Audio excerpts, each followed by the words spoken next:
Welcome, everybody, to another episode of the Modern Lending Podcast Live. I'm your host, Alec, and today for our third session, we're going to be talking about local marketing. Now, local marketing in COVID land has been wild, and we brought on Sean Yahara and we brought on Bill Gaylord to talk about what they're doing to combine digital and local, how they're still flexing into local, which is literally your superpower as an in-market professional. Your superpower is because you're local and nobody else is. And today we're going to have a special guest to talk about all things local marketing, from third place and all that what means to what you can do today as COVID opens up to dominate in local marketing. And without further ado, let's kick it off. Woo! With the real world.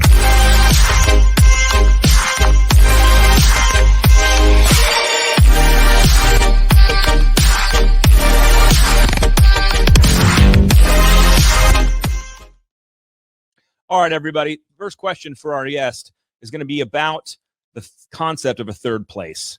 Now, this is a fun topic. A Third Place is a book written in, I think it was 1989, called A Great Good Place. And it talked about how all human beings have three places they go in life. Just three places. Now, some of you, we're going to challenge right now and see what your third places are. But the first place everyone goes to is your home. The second place everyone goes to is your work, which became your home a little bit in COVID. And then there's your third place. And the third place is defined as a place of community, a place of connection. And for some of you, your third place is jumping into your brain right now. And for a better explanation, let me bring on our guest. Welcome to the podcast, Alec Hansen.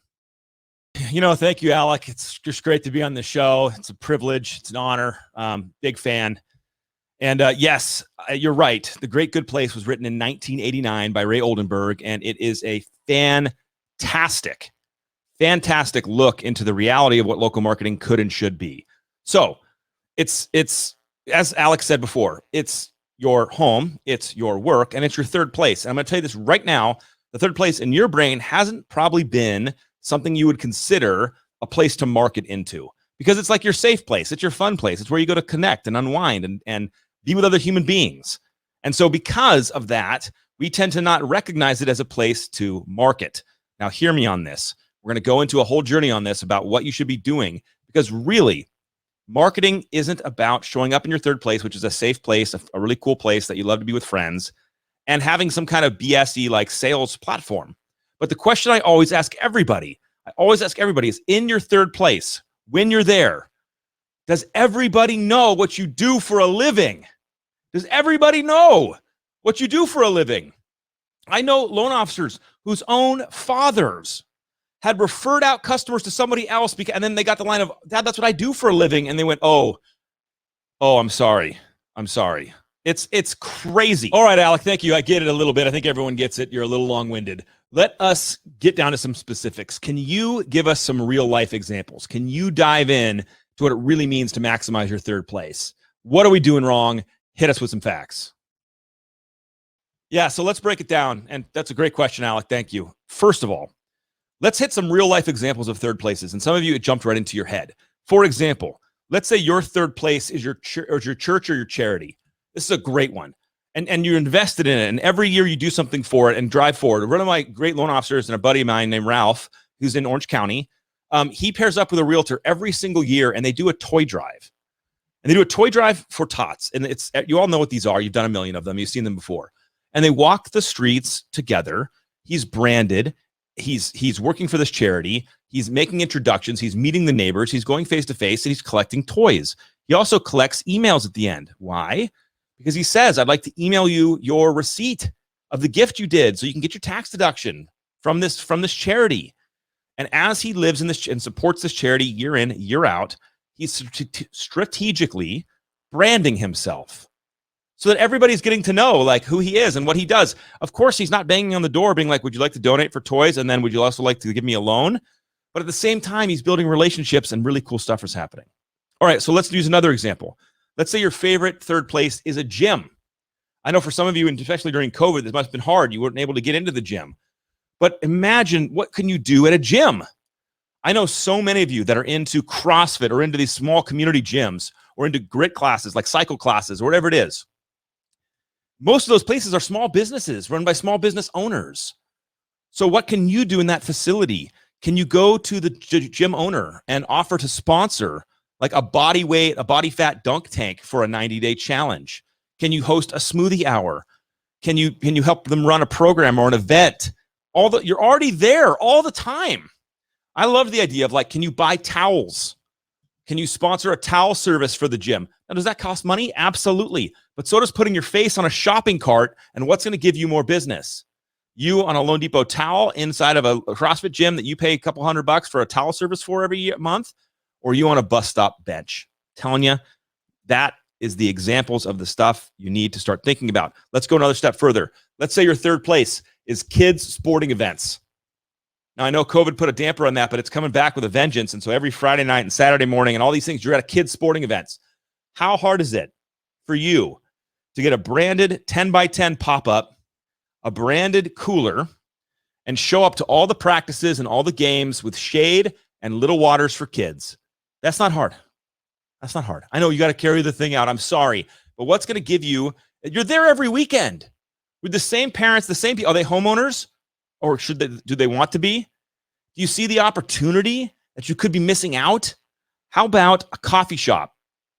How many of you guys' third place is a coffee shop? You hang out at coffee shops all day long. You have the special place. Now, I know COVID, blah, blah, but just stay with me.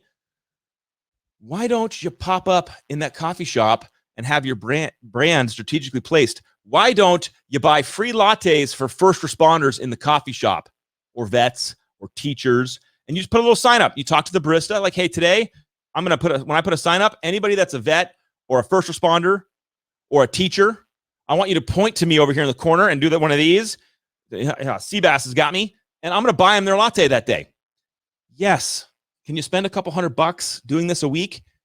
Is it going to get you more business than that shopping cart ad? Are you kidding me?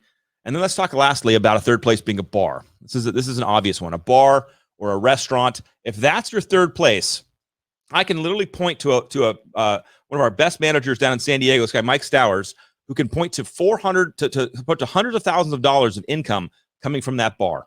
It's like Cheers. He hosts networking events there. Could you go to the owner of the bar and say, hey, can I host networking events here? He has marketing put up in the bar. One of my favorite bar ideas is coasters. Buy the coasters for the bar. Do they need coasters? Can you buy coasters? This is an example of what to do in a third place. This is how you maximize your marketing. This is not bus stops and bench ads and shopping cart ads. This is the game. Well, let me ask you this then, now that we're kind of digging in a little deeper here. What if I'm struggling with this concept of third place? Break down for everybody and for me some of the things that we can do in our local communities that may not represent our third place, but that could really represent local marketing. And hit us again with that definition of what you think local marketing really is about. Yeah, thanks, Alec. Good question. You've heard me say this before. Hopefully, if you haven't and this is the first time, please write this down. Local marketing equals service to your community. Local marketing equals service to your community. That's the game. And I'm telling you right now, if you buckle up and you figure out how to be in service to your community and tie that in with strategic branding, and don't ask for anything, don't expect anything, just be a great person. Trust me, they're all going to know you do loans because you're going to be strategically branded, and they're all going to build a connection with you. So if you're struggling with third place, or you're dealing with COVID and you can't go to your coffee shop and sit there all day like you used to anymore, here's some ideas, all right? Go back and listen to my podcast with Bill Gaylord on and the fun conversation we had about burgers and benefits. Are there Army bases, military bases near you? Absolutely. Are there lots of vets near where you live? 100%. Just do a little test and ask people whose parents or kids or grandparents or themselves were vets, and you're like 90% there. Can you go to a burger place and just say to the guy at the cashier today, hey, any veteran that walks in today, I'm going to buy them some burgers? The guy would be like, yeah, that's weird, but cool, bro. Do you? That's awesome. And then you have the option right there with everyone to come in and sit there for 2 hours. Sit there from 11 to 1. You're probably going to spend a couple $100 and buying burgers for vets. But during that time, as they get their burger, and just say, look, I'm going to buy you a burger. But while they're cooking it, like the 4 minutes or 3 minutes it takes to cook that burger, can I share with you about your VA home buying benefit? And I got a flyer here too. And look, do you own a home? Oh, you do. Have you ever looked at, you know what an Earl is or a Streamline? Guys, this is a no-brainer. Go be in service to your community. And if all of them say no, if every single veteran was like, no, creepy guy, I will not talk to you about a loan, And you go, no, what? No stress. Enjoy the burger. And you're a good freaking human being for buying someone a burger. This to me is a no-brainer. How about this if you don't have a third place? Are there community service things happening around your city? Yes. Like I got this all the time. Like, Alec, my third place is a beach. How do I market there? Organize a beach cleanup. It's your beach. Is there crap there? Organize something to help support the third place you love. I love hiking. Organize something to help clean up or fix the trail. Put some money into the stuff you love. Do it in service and invite the community in. This is your superpower against things like Quicken who are buying internet leads. This is things you can do that no one else can do. Here's an awkward one, and I'm just going to give it to you. And you're like, oh, my third place. I just like to drink with friends. Okay, that's your third place. Drink with friends. No judgment. We're in the nest. Totally fine. Then host some think and drinks. Bring in community members. Invite realtors in once a month. Invite business owners in once a month. Invite financial planners. Invite the community in. Host it at the local bar where you go drink anyway. And hang out and meet new people. You think that's going to lead to loans? Do you need to hit everyone in the face with you need a refi, you need a purchase? No, of course not. You just being with everybody, being a great person, coordinating these events. You hear things like this. Be the mayor of your town. Be a connector of people. And that is absolutely how you dominate local marketing. Hey, you forgot one, dude. You forgot one from our conversation before the podcast started, so you blew it. Talk about the pie guy. Come on. Give us the details on the pie guy. What's the story there?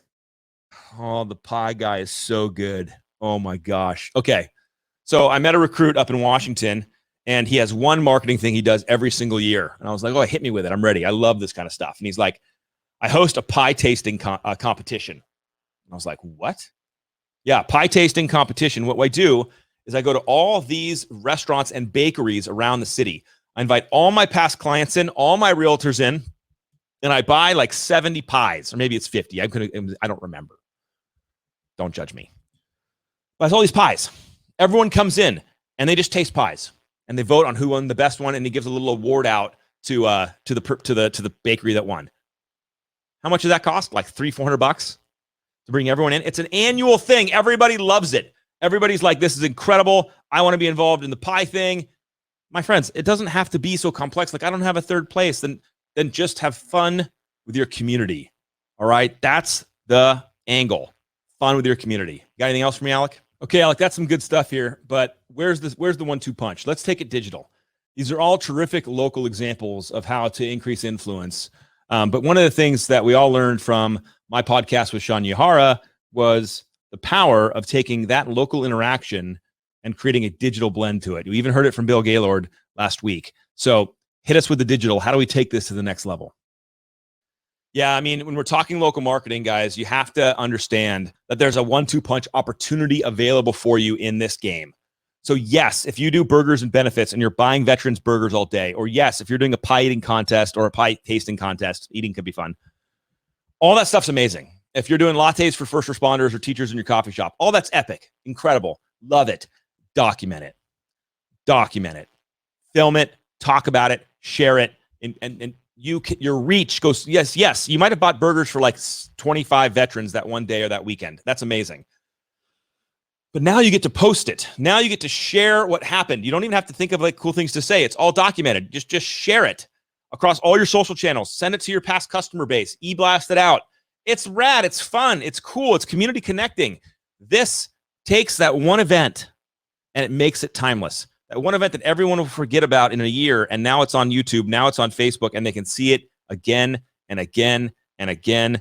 This is the absolute combination. I know we're talking local marketing, but we got to talk a little bit about how to make it digital. By the way, your local community, if you've done the work, they're in your digital community too, so it's the same people, so it's a 1-2 hit. This is how you play. This is how you play big in both sections. Do you feel me? This is your advantage over the companies that are all lead by lead ag. They can't do this stuff. They can't be in your local gym. They can't be meaning physically, like with them. They can't be at your kids' soccer games. They can't be at the coffee shops, at your churches, at your charities. They can't be in the bar like you can physically. I'm telling you, not everybody needs to know that you're smashing them in the face and asking for loans. But if you're in service to your community, if you're connecting human beings, and if you're doing it in a place you love that you're already there naturally. Start a bike club. Start a Loan Depot bike club. Buy Loan Depot spandex. Maybe some of you shouldn't, but you feel me? Like just have fun. Let me give you a couple more examples, Alec, before you cut me off. Don't cut me off. Check this out. Okay, I know a friend, a loan officer who is really into RC car racing. You know what RC cars are? The little cars. You build them and you race them. And I was like, okay, if that's your thing. He's like, well, how do I local market there? And I go, well, do kids do it? The kids do the RC car racing? And he's like, yeah, they do. And I'm like, okay, why don't you host a Loan Depot 500 RC car race on a month or 90 days from now, and market it and brand it and have a colored green and purple checkered flag and a little thing. And the winner gets a Nintendo Switch. What's that cost? Like $400, 200 used or something like that. Dude, you know how many kids would be stoked? Or the brand prize could be $60, and like 9-year-olds would be like, I'm rich. We don't have to make this complicated. But if you're sitting in your office, you're losing the opportunity to make huge community impact in your local market. When I coach loan officers directly about how they're going to get business in 2021 or 2022 or any year that we do business planning, I'm always asking, what's your branding strategy? What's your digital marketing strategy? What's your realtor-centric strategy, referral partner strategy? And what's your local marketing strategy? Because, by the way, many of you are probably waking up to this. You can invite realtors into this local marketing strategy. Yes, you can. You can invite them into the cleanups or into the events or they may be at the same gym with you. You can invite them into this conversation. And now you have this unbelievable place to play where nobody else can play. Remember, local marketing is about being in service to your community. Local marketing is about being a connector of humanity inside your community. It is not about sitting in your office responding to emails. When you understand this, you can leverage your third place. You can leverage social media to document the cool things you're doing. You can be in service to the people around you. You can be inviting people to your think and drinks and entrepreneurs and having them. It's endless. And it's so available to be personalized into what you're into. I don't care if you play Magic the Gathering, the card game, and you go on Saturdays and you host actual or Dungeons and Dragons, and you're the dungeon master. Host it by Loan Depot, have some fun, put on events, do things that bring people together in ways that you care about, not in ways that you think are going to drive you business. Be a connector of people.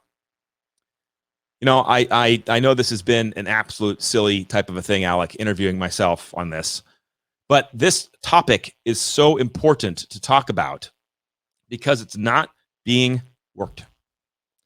We are not doing it. We are sitting in our offices. We are doing or our homes. We're doing business the old way. It is not how you win in the future. Be in service to each other. Be a builder of community.